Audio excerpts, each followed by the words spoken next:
Islamic finance has emerged as an effective tool for financing development worldwide, including in non-Muslim countries. Major financial markets are discovering evidence that Islamic finance has already been mainstreamed within the global financial system. Hello and welcome to Islamic Finance Weekly. I am Rahma Say Muhammad. Let us recap some key developments and stories for August 2025. We begin with the story that Jaiz Bank announced a rebranding to reflect its vision for the future. In a corporate disclosure filed with the Nigerian Exchange Limited, the bank said the rebranding, which is a change in its official colors and logo, was effective immediately. According to the bank, the new brand represents more than just a color and logo change. It is a reflection of the bank's evolution and aspirations, building a future-ready bank that is agile, inclusive, and deeply connected to the needs of its customers.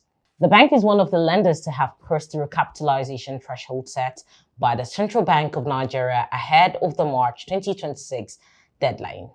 The Alternative Bank, one of Nigeria's leading non-interest banks, ramped up its efforts to promote economic empowerment and financial inclusion for market traders and smallholder farmers across the country. With a focus on improving access by banking services, the bank is providing critical financial support to some of Nigeria's most underserved communities. The initiative, undertaken through an agreement between Sterling Financial Holdings Company and the Association of Market Women, Men, and Farmers of Nigeria, aims to address the challenges faced by millions of market women, men, and farmers who have long been excluded from formal banking systems.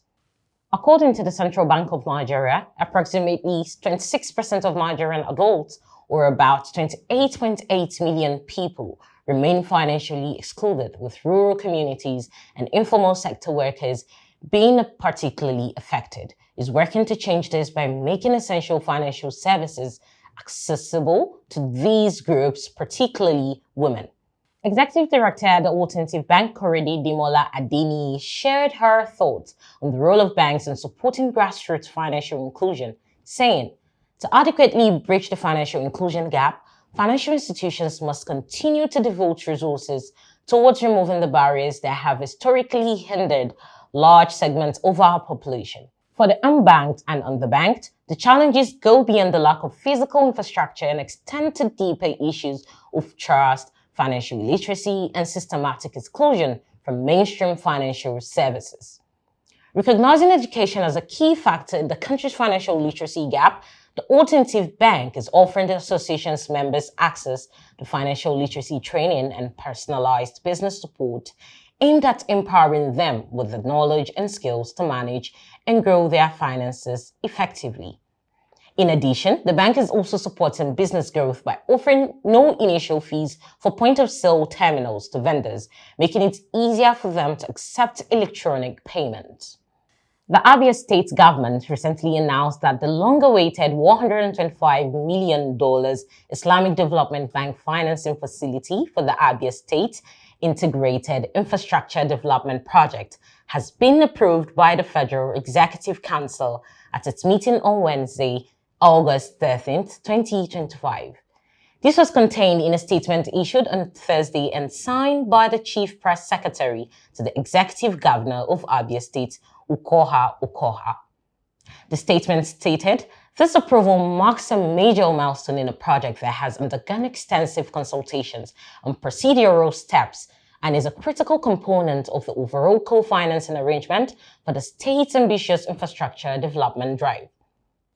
The ISDB facility is particularly significant because its financing agreement must be signed for the project to proceed, given the integrated nature of the co-financing structure. The AFDB and Canada African Development Bank financing agreements have already been concluded, with the AFDB loan agreement signed earlier this year. Explaining further, the statement added that under the project, the ISDB financing will support the construction of approximately 126 kilometers of road network in Aba and 35.57 kilometers in Umaya, including a link road between the two cities, as well as critical erosion control works within the project sites. When completed, the project will reduce travel time in Abia's busiest urban corridors, create over 3,000 jobs for local residents, reduce greenhouse gas emissions, improve access to social services, and attract private sector investment. Islamic Finance Weekly will go on a break, and when we return, we'll bring you further updates.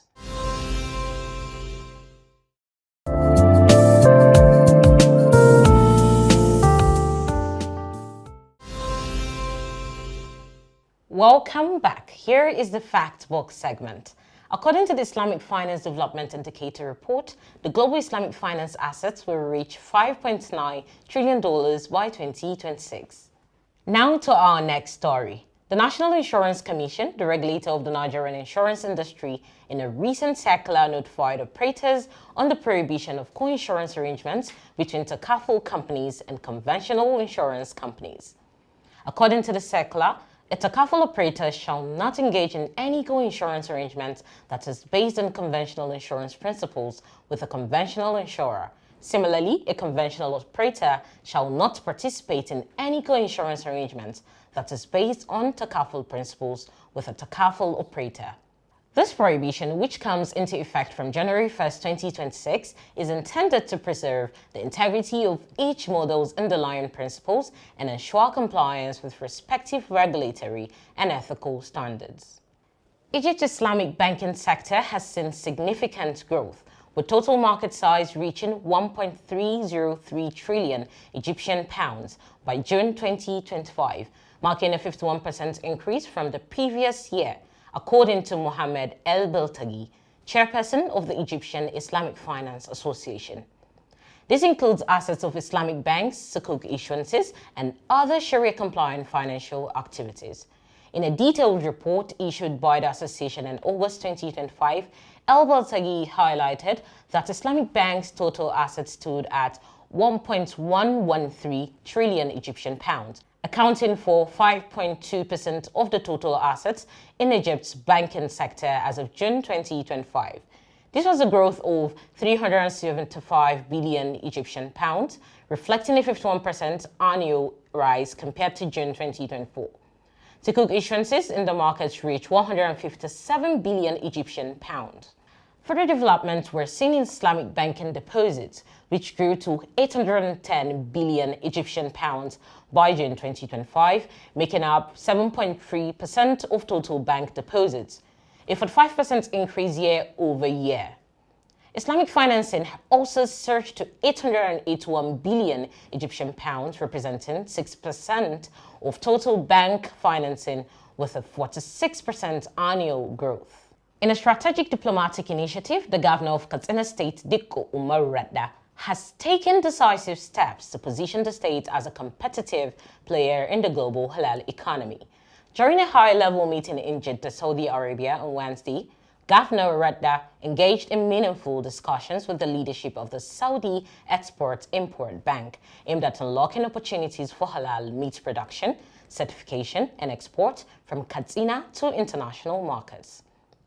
The meeting, which underscored the governor's commitment to driving economic diversification and export-led growth, was attended by key members of the governor's delegation, including Dr. Hafiz Ibrahim, Special Advisor on Power and Energy, and Haruna Abbagana, lead consultant to the state government. Also aligning with the vision is Genesis Energy, a development partner that is expected to play a central role in the deployment of cold storage infrastructure critical to the preservation and logistics of halal meat exports. Mr. Radda, in his address to the Saudi Exim leadership, laid out a clear vision to establish a globally recognized halal meats value chain originating from Katsina. With its abundant livestock resources and predominantly Muslim population, Katsina is naturally positioned to lead this transformation. And that will be all on Islamic Finance Weekly for today. Don't forget to keep the latest as next on the program. Follow us on all of our social media platforms displayed on the screen. Thank you for watching, and as always, I am Rahma Say Mohammed.